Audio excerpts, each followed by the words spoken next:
could not understand. They swept in a trash pile of moralism, of evil and wicked. So the Typhonian Egyptians, which is pre-dynastic Egyptians, become evil to the dynastic Egyptians. Several schools later, a Hebrew set, which was Egyptians, would label all Achaemenid evil or Egyptian evil. And a Christian set, which spawns out of a combination of different groups, but of that time and later on labeled Hebrew evil. And a Muslim set that is a direct derivative of lineage of the Christian and the Hebrew will later on name Christianity evil.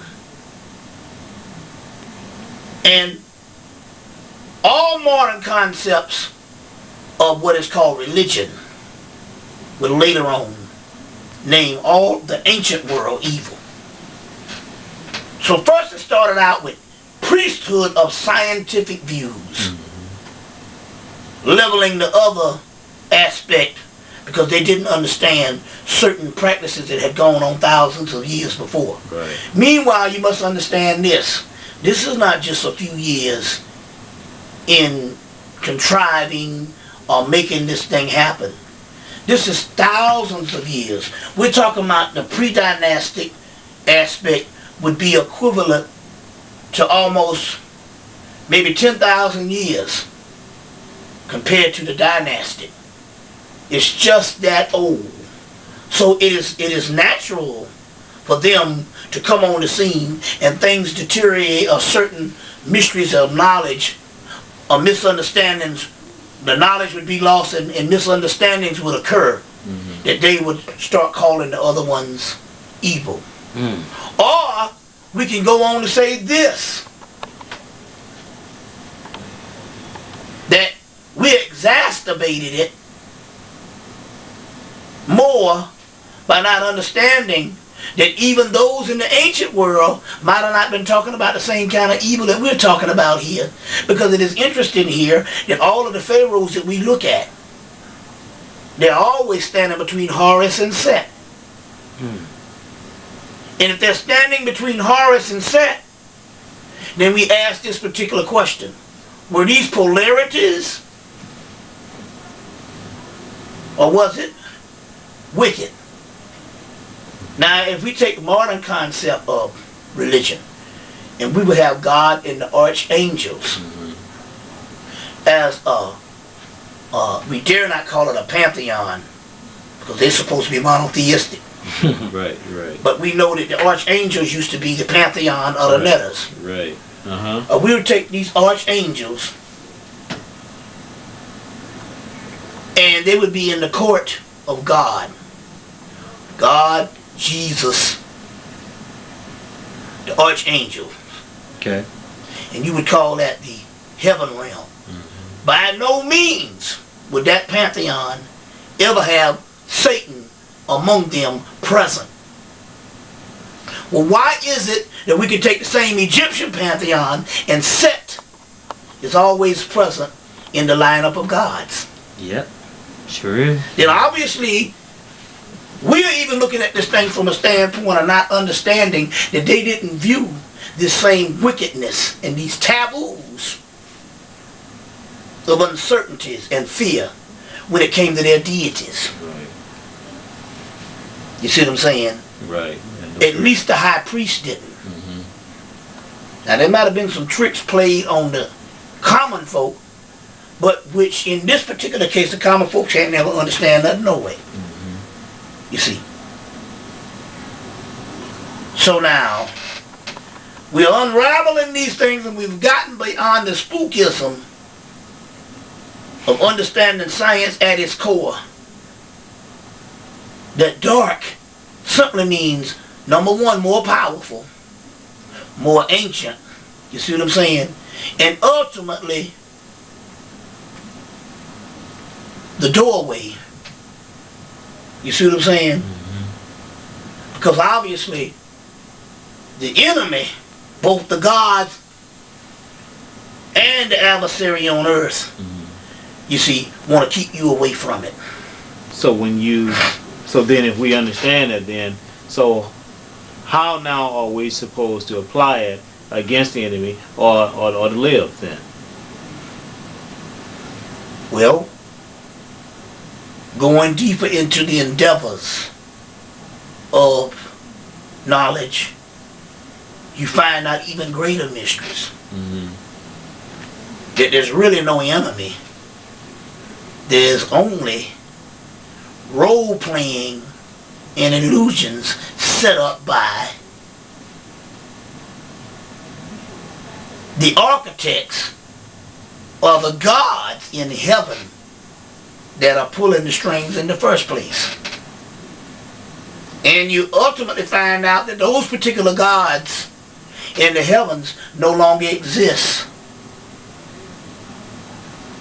And in so many words, the only enemy is the ignorance of our own mind. Wow. But I mean, that sounds like, I mean, that old, the Zeus shit, where, you know, where the gods were manipulating the lives of the people. That's exactly what I'm talking about. Okay. But what about, but is now here, what, are the white folks our enemy? Huh? White people. I mean, they are, let's take the movie The Matrix. They know that there was a grand architect. You saw the big white man with the beard. But we know that that architect would be, when you would figure out who he was he would be the actual person that's responsible for these illusions. But nevertheless, his army was the agents. So one is the extension of the other. In this case, the Europeans are one of the extensions of the demiurge, and although that demiurge and those particular entities of those forces now no longer have the power, and some are even dead, his extension is still permeating the planet. You see what I'm saying? And in this particular case, it is the European. You see what I'm saying? It is the European. Meaning they're the agents. They're the agents. And not only they're the agents, they set up a system now that make the subjects, which would be the original people caught in this mess, enemies. And not only did they set up a system, in later life, the human system itself set up by the architect of these gods in the heavens that no longer exist is also a form of the enemy. So humanity itself is the enemy. And that, my friend, is the ultimate riddle on why you would label things dark in the first place. It's a conspiracy for the modern man or the modern adversary to keep you out of something, is to tell you that it is wicked. And it is a conspiracy in the aspect of the greater scheme of things of the people who set up this earth, is to always keep man himself away from the mysteries that those gods, a set of gods, will also be evil. And the earth itself, existence itself, can also be evil. I know I'm going way ahead of myself. No, it ties in though. But it all ties in. Yeah. We just urge people to, sometimes things line up this way because we urge people to never be satisfied with getting everything off of one tape. But we got enough information. I have enough tapes. And there's clearly enough books out here to understand the greater aspect of what I'm trying to put forth. Okay. What I'm trying to put forth. Okay. Well, just just one other thing I want you to clear up. Yeah. Though. So when you say the architect, does that? So what? Somebody started this shit and then they just poofed. You know what I mean? And then this spirit left, affected these white people in such a way that they decided they wanted. Well, I think that's kind of premature. We have to go all the way back to the beginning of this, prior to the earth aspect, because this didn't start with the world that we know. This started in the heavens. This started in the origin. It started in the primordial abyss of the womb. Okay, I understand. Where you would actually have a renegade or a tyrant that would be a tyrant of a universal primordial family, breaking away and trying to create a universe of its own outside of the original source. Botches the job, but nevertheless creates a simulation of the original source, which can only be acted out as a series of illusions to support this debauchery. And the ultimate deterioration of misfortune is that the very essence or light particles or souls that is in the primordial world or the original source will eventually get trapped in this cosmic abortion that was set up by this tyrant, and would have to be a part of this tyrannical creation for years to eventually clean this shit up. That would make the original source greater than the original source was, that would have a flaw in it to even create a tyrant that would break away from the original source. And it would never fall again. So in so many words, we're only talking about creation sifting out flaws of its own self, essence, to make a greater and perfected product. Now, so many words from the beginning. There was no perfection. Yes. That's why they call it chaos. Right. You see what I'm saying? Now, that was the scientific element. The other element was you had the great mother. She had a son on abortion who didn't stay in long enough to form itself to maturity, that jumps ship, comes down and creates its own childlike world like a child would do. A child's world is going to be different than an adult's world. The adult's world is going to be more fortified. You see what I'm saying? And more to the essence. That sounds a little bit like... And the essence. But the child's world is going to be a play world or an illusionary world. Well, whatever this particular person that would later on be called God by the very parents that it would later on trap in this world. It's like a cancer in the original body succumbing to a cancer, though benign in the beginning, malignant in the end. You see? Yeah, gotcha. And then set up a series of creations within the context of creation and in the context of a man and woman or life that is started in this counterfeit creation, would set up a series of events and struggles to get back to the original source. The rest is history. You see? Damn.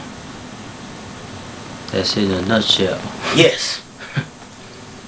That's it in a nutshell. You made it clear.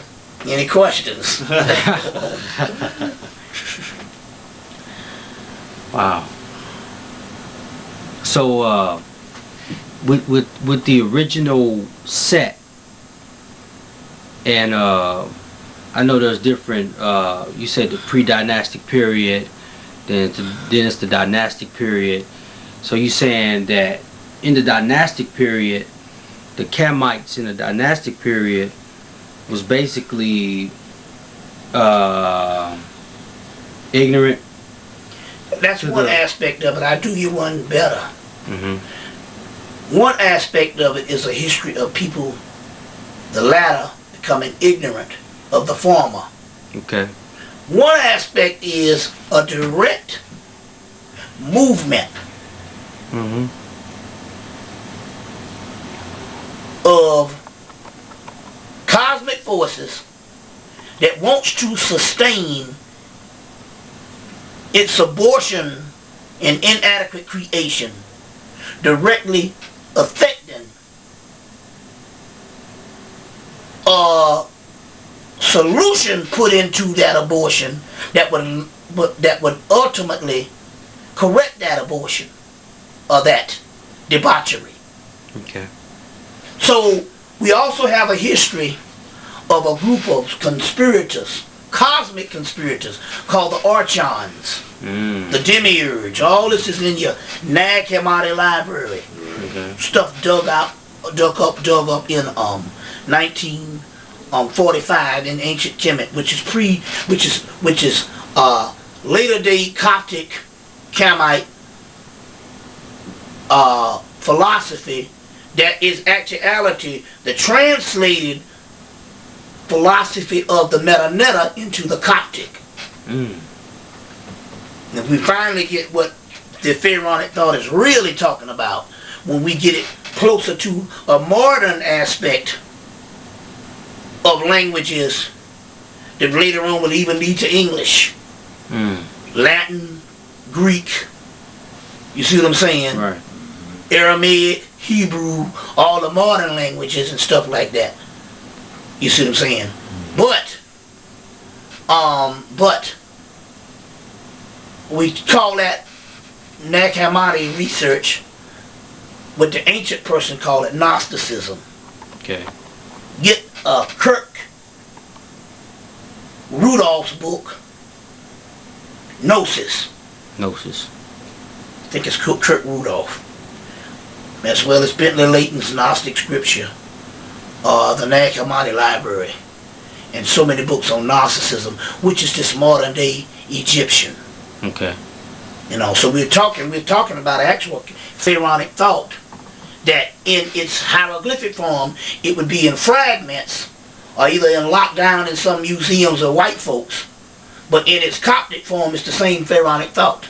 It just changed the language based on a later day way of communication. Okay. Coptic.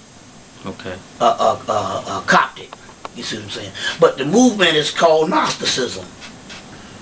You see, Okay. which is fused into Hebrew Christianity and a variation of the modern religions. You see what I'm saying? On that particular aspect. So we always have this cosmic struggle, both on the earth plane and in the human lives, Okay. and in the spirit plane. But what is the end result of these two planes? And this is what we need to understand. It sets up two worlds. The world of the dark world is the solution that is put into this this debauchery to ultimately diffuse it and perfect it. And that's your dark side. Right. Because the dark side is really those individuals that got trapped in this debauchery of a creation. You see what I'm saying? And ultimately start set up a series of philosophies and studies that will be the solution to diffusing this debauchery and abortion and counterfeit creation. That would ultimately be what your dark side is. And your light side would be supported by the counterfeit or the debauchery of a creation, giving you another type of philosophy to sustain the counterfeit and the debauchery and the conspiratorial counterfeit reality known as the Matrix, Maya, illusion, hell, imprisonment, You see. And your dark side would be the very thing that would free you, which is the complete truth of the conspiracy. That would systematically, historically, over and over again repeat itself as being evil, or being named evil. So in this case, you'd have a complete opposite. That which is bad or named bad is actually good, or the solution. And that which is named good is a deterrence. Yeah. You see what I'm saying? I got you. A distraction. I got you. A containment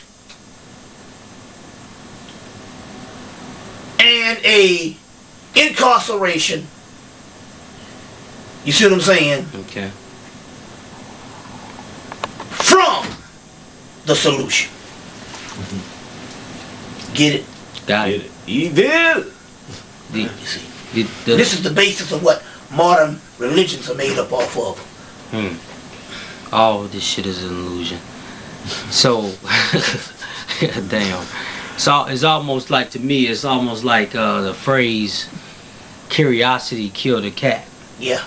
As far as this whole universal scheme of creation, and what I got out of it, and I've been pondering on it myself, as far as like, is it the sparks of the intelligence that's there in the chaos